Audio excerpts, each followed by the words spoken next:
না মানব না অবৈধ ফলাফল জামাতি এজেন্ডা ভেঙে দাও ঘুরিয়ে দাও ভেঙে দাও ঘুরিয়ে দাও জামাতি এজেন্ডা মানি না মানব না মানি না মানব না অবৈধ ফলাফল মানি না মানব না মানি না মানব না অবৈধ ফলাফল আওয়ামী লীগের আস্তানা মানি না মানব না মানি না মানব না তাহলে প্রশাসন তালে তালে তালে তালে প্রশাসনের দুই অ্যাকশন ডাইরেক্ট অ্যাকশন সন্দেহের অ্যাকশন ডাইরেক্ট অ্যাকশন সিলেনের দুই গেলে জুতা মারো তালে তালে জুতা মারো তালে তালে সিলেনের দুই গেলে সমুদ্রের দুই গেলে জুতা মারো তালে তালে ইউনোর দুই গেলে জুতা মারো তালে তালে অবৈধ ফলাফল মানি না মানব না মানি না মানব না অবৈধ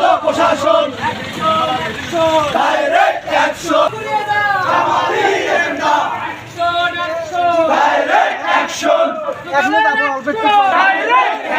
আমাদের নেতৃবৃন্দ নিয়ে একত্রিত হয়েছি এবং এই ফলাফল বাতিল করার জন্য প্রতীকী হিসাবে সাদুল্লাহপুর উপজেলা পরিষদ গেটে তালা লাগিয়ে দিয়েছি।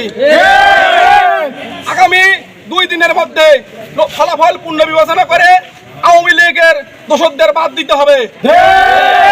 যুবলীগ, ছাত্রলীগ, আওয়ামী লীগের লোকজনকে সিলেক্ট করা হয়েছে তাদের বাদ দিতে হবে।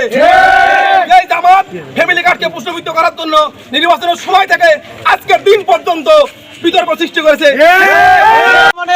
একটি দৃষ্টান্ত সৃষ্টিকারী প্রকল্প এই ফ্যামিলি কার্ড।